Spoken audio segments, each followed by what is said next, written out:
Guys, my self नम्रता, आपकी UGC net mentor. आज इस वीडियो में हम देखेंगे रिसर्च एप्टीट्यूड से जुड़े कुछ एमसीक्यू, जिसमें पहला टॉपिक हमारा होता है अनुसंधान प्रक्रिया यानी कि रिसर्च प्रोसेस, जिसमें हमारा पहला क्वेश्चन जो होता है यानी कि अनुसंधान की जो मूल अवधारणा है क्या, यानी कि बेसिक कॉन्सेप्ट ऑफ रिसर्च क्या है। इसमें पहला क्वेश्चन है हमारा शोध का मुख्य उद्देश्य क्या है, यानी कि शोध का मुख्य उद्देश्य क्या है। ज्ञान में वृद्धि करना, पूर्वाग्रह को मजबूत करना, केवल साहित्यिक समीक्षा करना, परिणामों को गुप्त रखना। इसका राइट आंसर है कि शोध में यानी कि ज्ञान में वृद्धि। सेकंड हमारा आता है कि अनुसंधान की कितनी प्रमुख श्रेणियां होती हैं।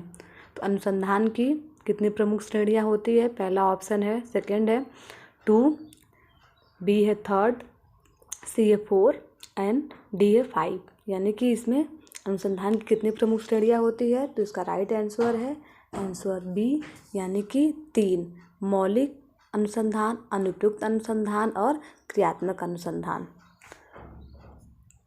थर्ड क्वेश्चन है हमारा मूल शोध यानी कि बेसिक रिसर्च का मुख्य उद्देश्य क्या है। पहला है हमारा व्यवहारिक समस्याओं का समाधान निकालना, सेकंड है हमारा वैज्ञानिक ज्ञान का विस्तार करना या सरकारी नीतियों को लागू करना, और चौथा है हमारा यानी कि केवल व्यावसायिक उपयोग। तो मूल शोध यानी कि बेसिक रिसर्च का मुख्य उद्देश्य आपका क्या है, मुख्य उद्देश्य इसका होता है कि आप वैज्ञानिक ज्ञान का विस्तार करना।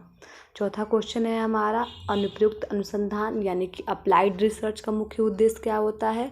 तो जो हमारे अप्लाइड रिसर्च है उसका मुख्य उद्देश्य ये होता है कि किसी वैज्ञानिक सिद्धांत का व्यवहारिक रूप देना।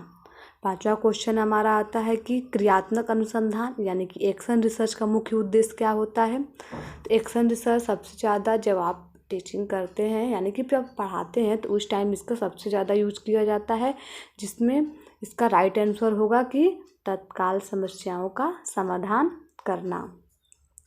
नेक्स्ट क्वेश्चन आता है हमारा अनुसंधान प्रक्रिया के चरण। अब इससे रिलेटिव हम क्वेश्चन देखेंगे, एमसीक्यू देखेंगे, जिसमें हमारा जो पहला एमसीक्यू है वो है शोध प्रक्रिया का पहला चरण क्या होता है। यानी कि जब भी आप रिसर्च करते हो तो सबसे पहले आप रिसर्च करने के लिए क्या करते हो। जब भी आप रिसर्च स्टार्ट करोगे तो सबसे पहले आपके पास कोई ना कोई प्रॉब्लम होनी चाहिए, यानी कोई समस्या होनी चाहिए, तभी तो आप रिसर्च करोगे। या फिर तो आप रिसर्च आपके पास प्रॉब्लम हो तो आप उस पर रिसर्च पे काम करना शुरू कर देते हो, या फिर आपके पास प्रॉब्लम नहीं तो पहले आप प्रॉब्लम ढूंढते हो। तो इसका राइट आंसर होगा कि अनुसंधान समस्या की पहचान, यानी कि सबसे पहले आप क्या करोगे, अनुसंधान की समस्या की पहचान करोगे। उसके बाद हम